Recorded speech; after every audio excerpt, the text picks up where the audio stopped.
E olha, se tem a coisa mais linda do mundo é o vínculo, né, entre mãe e o bebê nos primeiros meses de vida. E a amamentação é uma parte essencial dessa conexão tão especial. Além de nutrir, o leite materno fortalece aí o sistema imunológico, protege contra doenças e ainda é um momento de puro carinho e afeto. Para a gente entender melhor, né, a importância desse período, também tirar dúvidas, quebrar mitos e acolher aí as mamães que estão passando por isso, gente. A especialista em inteligência parental e aleitamento materno, Carolina Vilas Boas, aqui com a gente. Carolina, seja muito bem-vinda, um prazer te receber. Obrigada pelo convite, estou muito feliz de estar aqui com vocês hoje. Pra gente começar, né, falando sobre esse assunto, você estava já me contando aí nos bastidores que uma mulher tem que se preparar antes mesmo de dar à luz ali, né? Como é que ela faz na gestação para ficar prontinha para amamentar, Carol? Roberta, o melhor investimento é a prevenção. A gente procura orientar muito bem as gestantes antes do bebê chegar. É muito importante ela saber as informações para ela mesma avaliar se aquilo nos primeiros dias está correndo tudo bem, se o bebê está fazendo uma extração efetiva de leite, da mama para a boquinha. Então, a orientação antes do bebê chegar ela é fundamental. A primeira semana de vida do bebê ela é decisiva, né, para o sucesso do aleitamento. Então, o curso na gestação é o melhor investimento. Faz toda a diferença, então, ter toda essa orientação no início. Faz toda a diferença e a avaliação do bebê logo após o nascimento também é muito importante. O bebê a gente não conhece ainda, né? A gente fala de técnica, manejo, mostra os materiais, mas o bebê ele pode ter situações que dificultam a extração de leite, tensões musculares, um frênulo de língua alterado. Então a gente procura fazer uma avaliação para fazer toda a soma das informações e o desenrolar da amamentação. E é aquilo, né? A primeira coisa, contato que ele tem com o mundo, assim, é o primeiro leitinho dele. Então, ele está aprendendo ali como faz, né, para extrair. É sempre um aprendizado. Eu procuro falar para as mamães que assim, tá tudo bem, que vai acontecer as falhas, os erros, né? Mas vão ser mínimos, né? Não vão chegar a causar prejuízos tão importantes. Porque cada vez que essa mulher erra, se ela persistir nesse erro, a gente vai ter um impacto. Então, quanto mais tempo a gente perde nesse primeiro mês, maior o prejuízo por toda a amamentação que ela vai conseguir ter, produção de leite, né? Que a gente fala. Carol, é verdade que o leite demora aí para descer? Como é que funciona? Olha, essa resposta da transição de leite, né? Porque o colostro ele já é leite, né? Então ele vai transicionando conforme o desenvolvimento do bebê. E na verdade a gente tem uma descida do leite aí que vai levar 7 dias no máximo, mas esse estímulo do bebê na mama precisa ser adequado, né? Então doenças como pressão alta, diabetes também podem impactar nessa transição do leite. Então é muito importante as informações na gestação para que ela possa acompanhar essa evolução e ver que está dentro do esperado. Então não tem um prazo certo para esse leite transicional. O que a gente precisa é que ela saiba olhar para o bebê e ver que ele está conseguindo extrair o leite. E aí assim as coisas vão desenrolando, né, com acompanhamento do especialista, que é muito importante. Então é ali treinar o olhar. Treinar o olhar com informações de qualidade. Com certeza. Aqui, ó, tô vendo que você trouxe ali para mostrar pra gente como é que o neném tem que fazer a pega. Como é que funciona, Carol? Eu trouxe uma mama e eu vou falar bem rapidinho, mas para a pessoa entender que o ideal, o público precisa olhar para essa estrutura, eles vão conhecendo aqui o tecido de produção, né? Aqui a gente fala que tem os ductos, né, que a saída do leite é aqui no mamilo, mas os ductos levam esse leite até aqui. E para fazer a pega correta, o mais importante do posicionamento do bebê é a boquinha do bebê pegar essa parte inferior da areola. Então a gente precisa colocar o bebezinho numa posição adequada, que a mandíbula e a língua vão fazer um trabalho bem efetivo. Então o posicionamento ele é muito importante, porque aqui atrás tem um nervo que a gente precisa estimular bem com a linguinha do bebê, que vai fazer essa produção fluir na sua maior potência aí, né? Cada mulher tem uma quantidade de leite que ela consegue produzir de acordo com o seu tecido de produção, né? Mas eu preciso que o bebê estimule muito bem o nervo atrás aqui dessa estrutura para que a gente possa estimular essa produção o mais alto possível. Olha só que interessante. Vou pedir para você mostrar a parte de trás novamente, né, para o pessoal de casa entender. Olha só. Isso, Eles essa é a são os anatomia. responsáveis. Isso, cada mulher na sua genética, né? Aí a gente tem que lembrar também que tem mulheres que fazem cirurgia, isso é muito importante. A gente encontra mulheres que fizeram cirurgia, prótese mamária ou redução de mama, que mexe, que abre incisões nessa região, isso tem um impacto muito grande. Precisa ser algo muito com muita consciência quando se faz a escolha por um procedimento cirúrgico, né? Porque isso pode trazer um resultado não tão satisfatório numa experiência de amamentação. Então, essa estrutura, a mulher já tem uma quantidade, já é da genética dela, né? Cada uma tem uma quantidade, umas produzem muito mais leite, outras nem tanto, mas é possível uma amamentação exclusiva, né? Cada caso é um caso. Então, aqui a gente tem o tecido, os ductos e as saídas de leite aqui, né? Então, o impacto da cirurgia pode acontecer também quando se rompe essas estruturas. Muitas mulheres chegam para mim, Roberta, e não tem tantas saídas de leite aqui na frente, né? Que a gente costuma ter de 6 a 10 furinhos aqui por onde sai o leite. E muitas que fazem cirurgias acabam não tendo muitas saídas, o que impacta a produção, acaba caindo, porque não tem essa vazão de leite que precisa acontecer. Olha só que interessante, eu não fazia ideia disso. Então, na hora de escolher o procedimento, é bom também levar isso em consideração, né? Sim. Se quer ser mamãe, se quer amamentar, então tem que pensar nisso.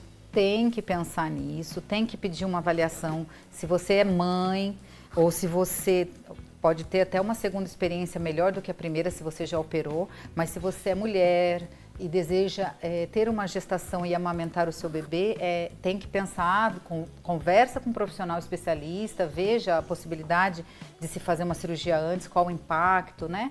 Piercing de mamilo, a gente vê muitas mulheres optando fazer essa experiência na juventude, isso tem impacto grande depois, né? E a gente sabe que a gente muda, né, Roberta? A gente, quando faz as coisas na adolescência, na juventude, não está pensando, né?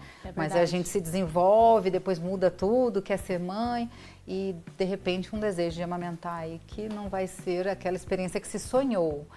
Mas toda experiência é bem-vinda, qualquer forma de amamentar vale muito e a gente segue a conversa, né, tentando manter o máximo esse vínculo aí de amamentação. Com certeza, que é um momento, como eu comentei agora há pouco, único, né, ali, tanto na vida do bebê quanto da mamãe. Exato, se você puder começar com esse processo de amamentar a sua experiência de mãe, é muito maravilhoso, mas não é só sobre amamentar, o vínculo pode ser construído com muitas outras ferramentas aí que a gente precisa estudar. Com certeza. Você já comentou então sobre a pega, né? Para a mamãe ficar atenta ali na forma como o neném tá. Tem alguma outra forma de garantir ali como que o neném tá mamando o suficiente? Tá.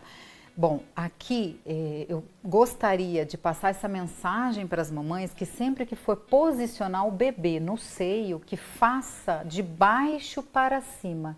Tá? Então, é daqui, da parte inferior, onde vai estar o lábio inferior do bebê, é onde você precisa estar bem encostadinho para a língua do bebê conseguir alcançar o mais longe possível, porque esse manejo da língua é o que vai fazer essa produção subir, o que vai fazer a extração de leite em maior quantidade em um tempo menor, né?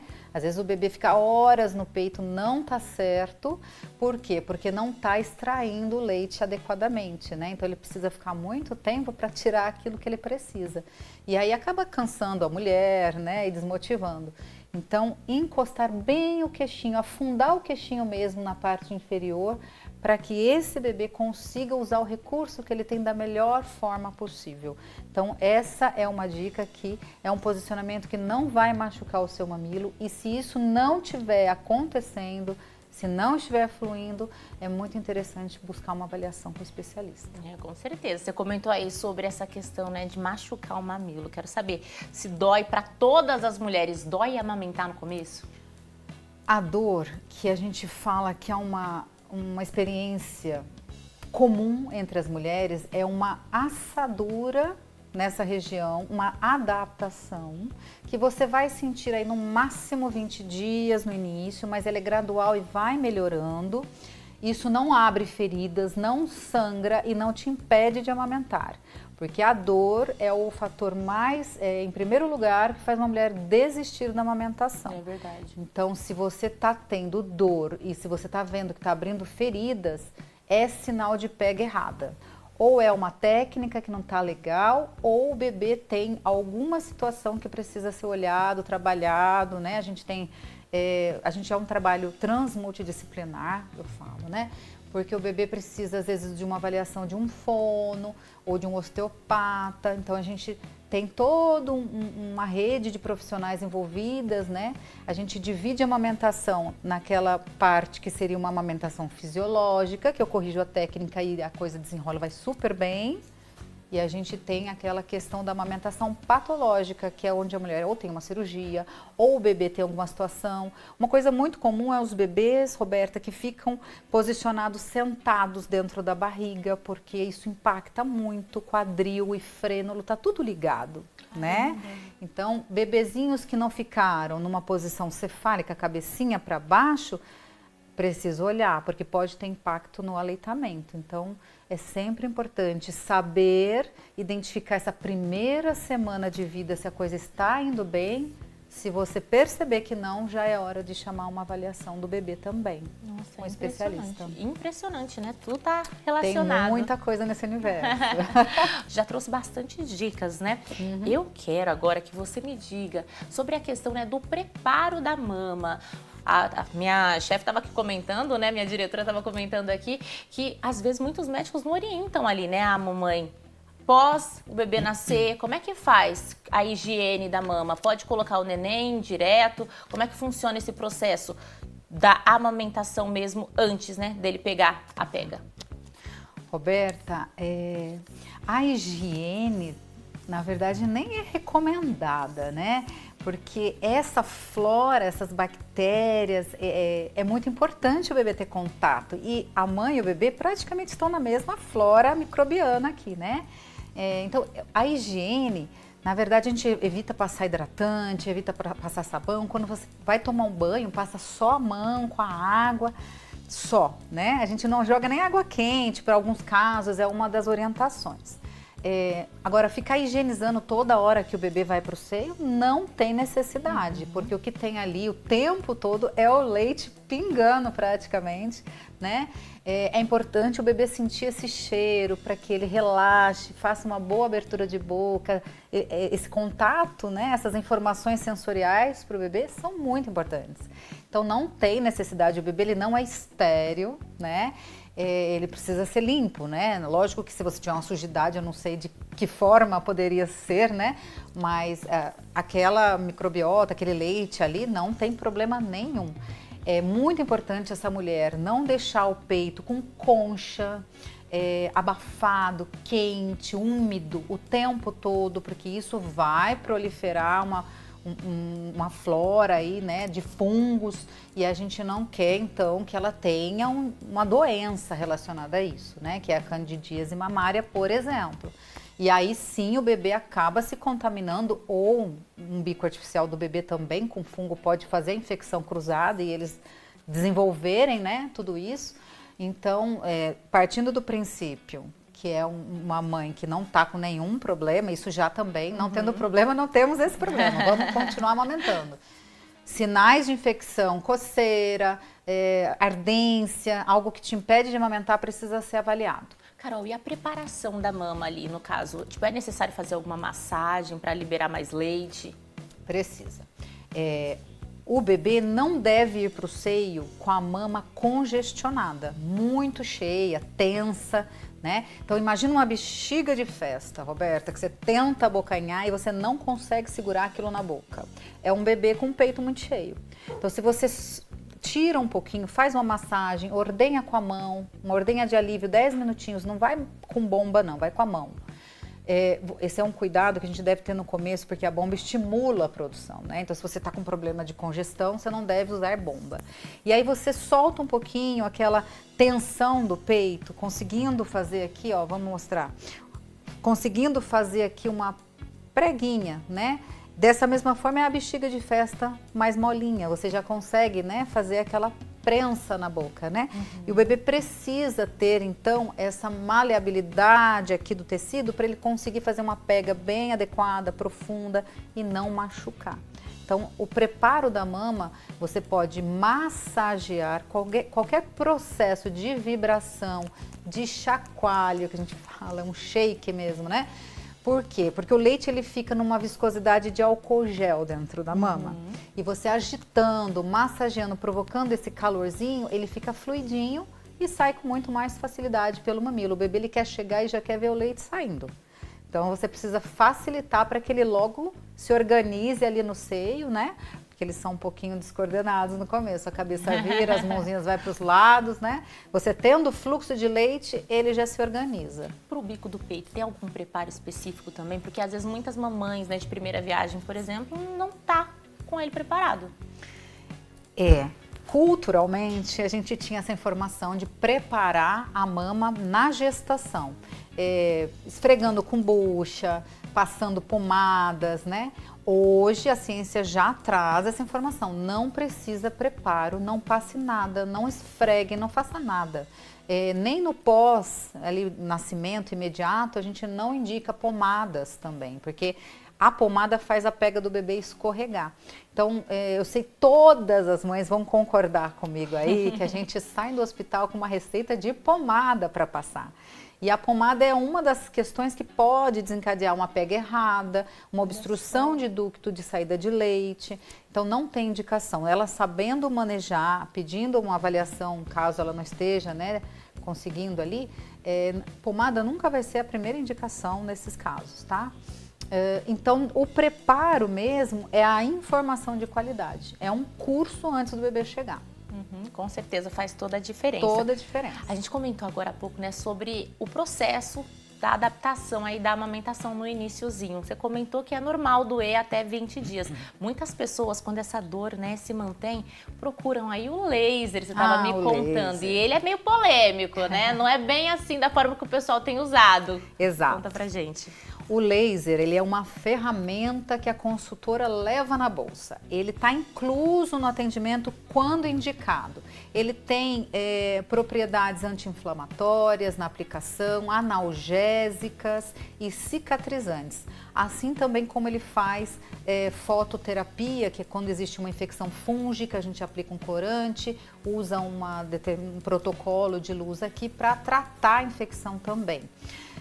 Importante, eu até trouxe essa ferramenta aqui para mostrar, porque muitas mulheres, quando fala laser, lembra muito sessões de laser, né? Que a gente faz depilação, aquelas depilações, como que a gente lembra o nome agora? A LED, a laser, isso, de LED, isso, nas clínicas de estética, né?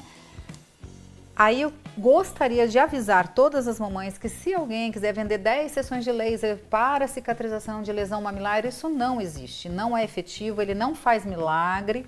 Essa ferramenta ela só vai conseguir um resultado bom se você tiver um manejo adequado do que está causando a ferida. É igual a pedrinha no sapato, se você não tirar a pedrinha, não importa, ela vai continuar te machucando. Faz laser, cicatriz e bota o mesmo sapato com a pedra. Não vai resolver, então a gente precisa avaliar o que está causando a ferida de verdade e aí sim resolver o manejo e fazer o laser para ter um bom resultado, né? Então é importante vocês não comprarem sessões de laser e sim a consultoria de amamentação, porque isso aqui é uma ferramenta que a gente vai usar, tá embutido no atendimento. Certíssimo. Já desmistificou aí então essa história. Vamos para uma outra agora, né? Falando sobre o uso de bombas, de conchas e de bicos também. Quero saber se eles atrapalham de fato ali a amamentação. Atrapalham sim. Concha de amamentação, antigamente a gente usava esse recurso para fazer bico, mulheres que não tinham bico, mas assim como a gente comentou aqui, a infecção fúngica ela pode acontecer quando você abafa, quando você mantém aquele quente e úmido, que é o que a concha faz. Inclusive, importante avisar vocês, mamães, que leite parado na concha não se deve dar para um recém-nascido. Eu recebo muitas mamães me falando isso em áudio, eu tô até pegando leite da concha, isso é muito arriscado, né? Porque passou de um certo tempo, aquelas bactérias, elas vão se tornando patológicas, você pode fazer uma infecção grave, né, no bebê quando você contamina ele, tá? Bicos artificiais, mamadeira, chupeta, eu costumo falar sempre para a mulher, nada é proibido. desde que você faça um uso consciente, uma escolha, porque eu falo, Roberta, que a amamentação ela é ouro, mas a saúde mental é diamante. Nenhum bebê é feliz com uma mulher com uma privação de sono extrema, que não consegue respirar fundo para colocar aquela técnica em prática. Então, eu sempre foco primeiramente na saúde da mulher. Por mais que ela não consiga realizar aquele sonho, a mulher com uma boa saúde mental vai fazer muito mais vínculo do que aquela que amamenta com dor, chorando, sem dormir. Então, assim, os bicos a gente escolhe quando eles são aquela opção que vai salvar a amamentação naquele dia, né? No outro dia a gente muda de novo. Então, mas eles têm impacto, isso é comprovado nos estudos e eu falo sobre isso, né? A gente sabe que os bicos, eles empurram a língua do neném para dentro e o bebê pega a informação muito rápido, Roberta. Colocou um bico mais longo, já registra tudo e vai querer o bico longo depois. Cada caso é um caso. Tem bebês que vai super bem, né? Que a gente vê mulheres falando assim, eu usei o bico, usei mamadeira, mamou até não sei quanto. Tá tudo bem, a gente não está falando que é uma regra, né? A gente está falando que a ciência comprova, num número de pessoas que foram estudadas, que a maioria teve desmame precoce por conta de chupeta, mamadeira, porque a musculatura que se usa para sugar esses bicos é outra e o bebê ele está aprendendo. O ideal é a gente dar só informação de peito para o bebê dentro, pelo menos, do primeiro mês de vida, tá? Para que ele possa aprender a mamar. E aí depois, se você tiver, e não, eu digo não julgo, tá? Porque uma mulher tem a outra tem 3 filhos, então o que ela puder usar de recurso para manter essa amamentação antes de desistir, tá tudo bem, né? E a gente sempre conversa com todas as informações. Quem faz a escolha é a mulher. Com certeza. Né? E acho que vale reforçar também que cada criança, né, é diferente ali. Você, por exemplo, é mãe de 3, então mãe de 3. Cada um é uma experiência. Com certeza. O bebê ele é único. Tem muita mulher que vem pra mim e fala, eu amamentei o outro, deu tudo certo, mas o bebê é único, a gestação é única e esse bebê pode vir com situações, como eu comentei, tensões musculares, alguma alteração de frênulo, que precisa ser visto se a amamentação não tá caminhando, tá? Então, assim, é muito individual. Carol, conta pra gente, quanto tempo dura uma mamada? Quanto tempo dura uma mamada? Também é algo que varia, né? Precisa ser analisado cada caso, mas em média a gente entende que esse bebê vai fazer uma mamada de 20 a 40 minutos e o início da mamada o bebê fica sempre com os olhos bem abertos para dar conta do fluxo da mama, então ele suga, engole, respira, né? Esse desempenho oral, ele precisa dar conta, é super difícil, cansativo. E aí ele precisa estar com os olhinhos bem abertos e a gente entende que ele realmente está se alimentando de fome, né? Agora o bebê não vem só pro peito quando tá com fome. O bebê vem de sede, de saudade, de medo, de frio, de calor. Então a gente precisa entender quais são as mamadas de fome.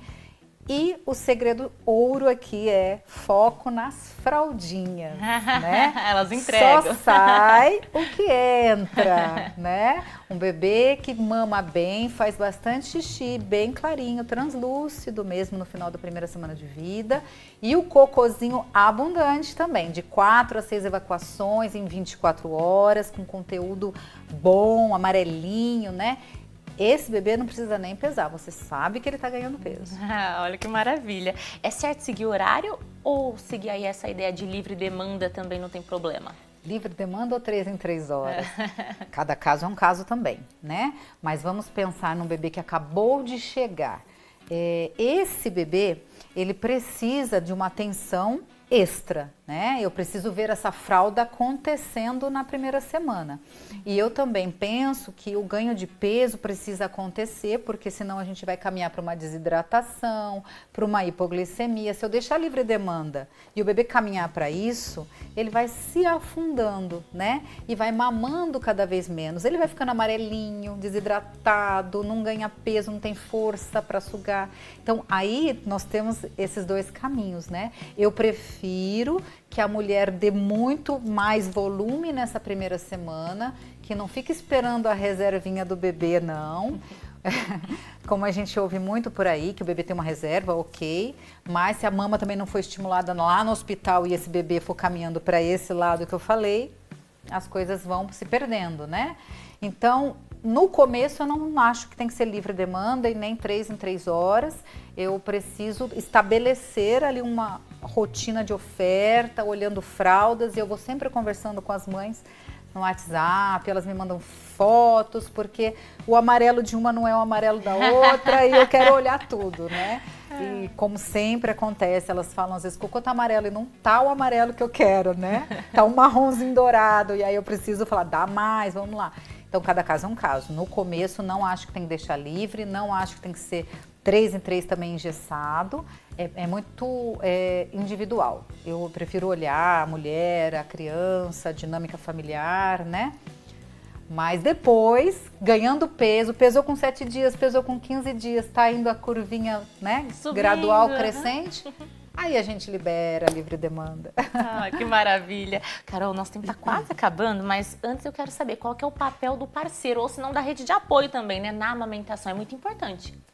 Muito importante, a mulher ela precisa ter essa relação de autoconfiança dela muito fortalecida e eu preciso muito que a família olhe para o que está dando certo, né? Elogie a mulher, ajuda com a alimentação dela, a hidratação, não faça julgamentos, comentários negativos, trazendo preocupação, culpa, medo, não. Quando os comentários eles vão para impulsionar, né, o motivo para a ação dessa mulher, a motivação acontece, tudo flui. Como eu disse, né, tudo começa aqui, depois vem aqui e vai, né? A nutrição do corpo, da alma vão acontecendo. A rede de apoio é importante, a mulher precisa escolher quem são essas pessoas que vão estar com ela, é ela que decide, o pai tem uma presença fundamental, né? E posterior uma avó, né, materna, paterna, que a mulher possa escolher. E se ela não tem, a gente trabalha com os recursos que ela tem, né? E o manejo sempre é prescrito conforme os recursos que ela tem. Não é igual para todo mundo. E eu estou falando assim, como a consultoria de amamentação não é uma profissão regulamentada no Brasil, cada profissional tem uma forma de trabalhar, né? Então eu desenvolvi essa forma de trabalhar olhando muito individualmente o contexto da família, do que essa mulher vai dar conta de fazer. E eu combino sempre com ela, como que vai ser a nossa rotina para que as coisas aconteçam, né? Com certeza, ela é a estrela ali do momento, né? Tá passando por esse momento tão turbulento, de tantos sentimentos, tantos hormônios, então realmente faz toda a diferença ali ter uma palavra de aconchego, de acalento. Sim. Obrigada, Carol, pela participação, foi um prazer te receber aqui hoje. Muito feliz, obrigada, gente.